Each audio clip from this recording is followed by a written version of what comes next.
Hello everyone, I hope you're well. Welcome to snippet number 8.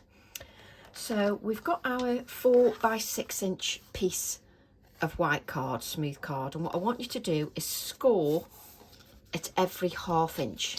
So score at every ½ inch and fold across every line so that you've got every line scored at the ½ inch, so that you end up, hopefully that you can see in camera, it's scored at every ½ inch.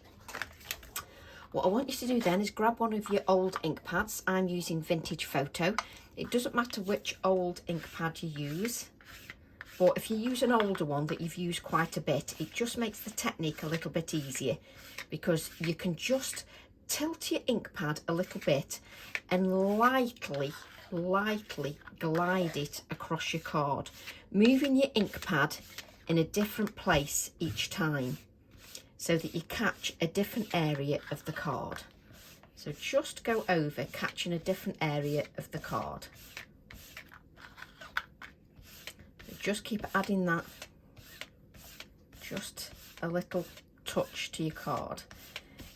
And where you can go, if your ink pad's dry enough, you can go up and down just to hit different areas of your card, just to create a faux fence panelling effect, just like so.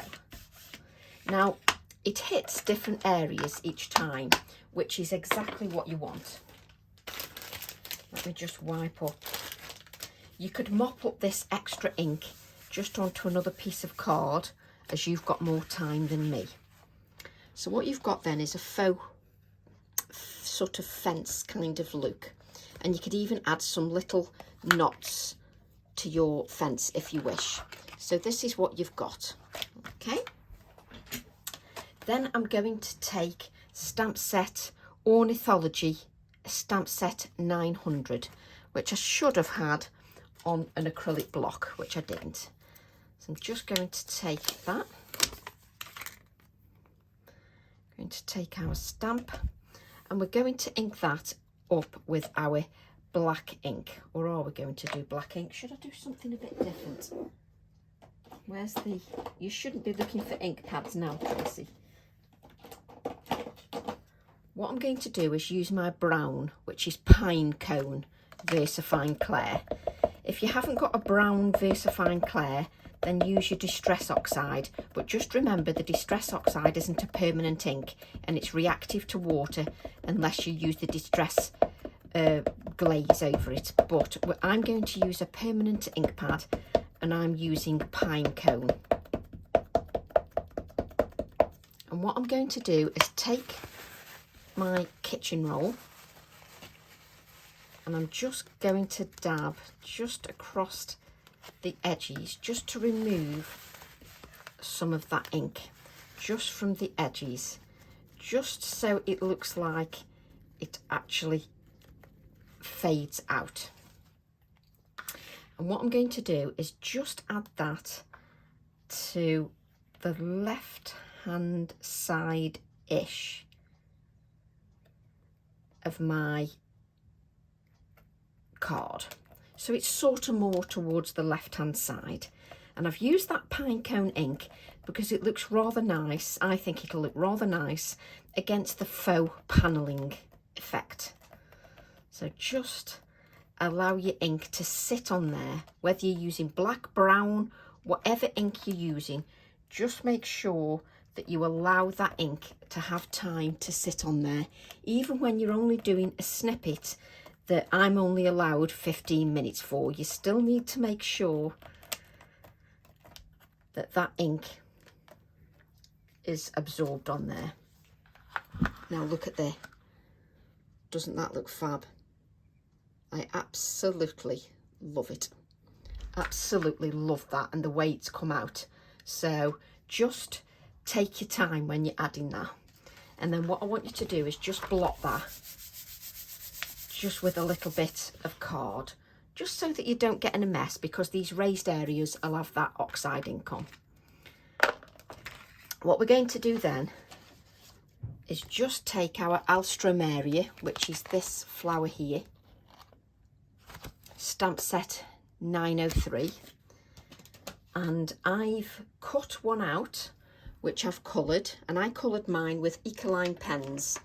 So just so you know what colours I coloured mine, it was vermilion and scarlet, and the greens are bronze green and spring green, just so you know what I coloured my Alstroemeria with, because that will then go over here like this. So I'm just going to place that on there. Let's just grab, obviously there isn't time in 15 minutes for me to colour everything in, but you can take as long as you wish colouring yours in. So I'm just going to add a little bit of pin flare glue. I'm not going to add any to the second flower, just because I don't want to stick that down and it's got slightly more movement that way. Right, let's just add. That flower then has got slightly more movement. Let's just, you still want to see your bird, because that's part of the design. So you still want to see that. Make sure you haven't raised your flower too much, but just so that you can see that. I just love that. And then what I'm going to do is just add some yellow Posca pen just to my Alstroemeria, just to give the impression of, you know, some sort of little bit of pollen. I'll just lift that up so that you can see, just so you can see just a tiny bit of that lemon. I'll add more when it's dry and solid. And then on the Alstroemeria stamp set, it's got a sentiment, go where your dreams take you. And I've used that sentiment, and I've got it here just cut up like so. And I want to have that pop of white. So I'm just going to play around with where I want that. I don't want to cut the heart in half. So I do often faff around. That's it. So we'll just add our sentiment, because just because they're snippets, we still want them to look like we care about what we're creating. I will add the number 8 to my snippet like I've done with the other snippets afterwards.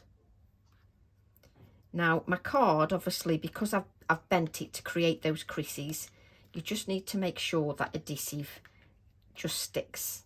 Just give it a few moments just to make sure that that sticks. So just add that there, and then add this piece here, like so. Now I'm going to add some white splatters, but what you've got to be aware of is that when you add the white splatters, it's going to take up some of that colour brown, which I want it to, because then there will be creamish splatters. So it works quite nicely with your design. Make sure that you pump and give your Posca pen a good shake so that it works. Just so that you can see, just beautiful. And then, just to finish off, I did grab them out, but obviously because I've now dumped everything everywhere, I'm going to use my little cute mouse and one of the cute mice to add to my project. So let me just decide which one. Yeah, I want it to face the floral. So I'm just going to ink that up in black, because I want that to face the actual floral rather than look away from it. Now, I'm just going to decide where that's going. It's going here. And I'm going to faff like crazy just to add a little mouse.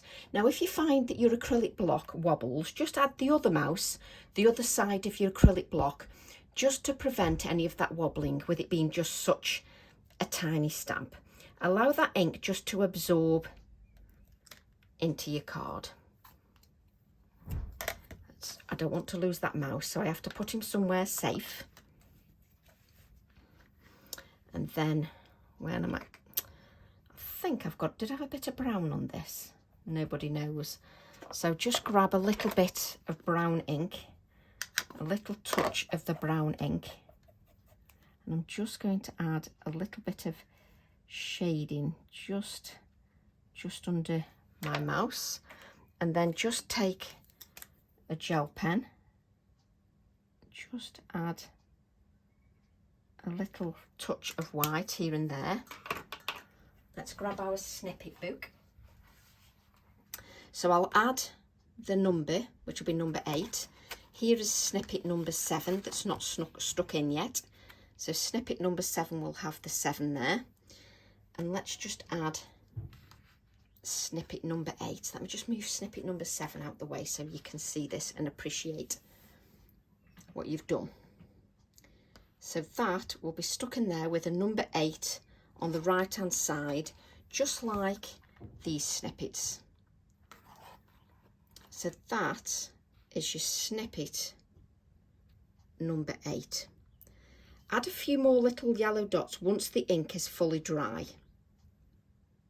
Just your little mouse there. And then once everything's fully dry and it's stuck, just add a touch of shading just under your sentiments. But as you know, I'm allowed 15 minutes. So I hope you enjoyed snippet number 8. Love to all, and I shall see you all soon. Bye for now.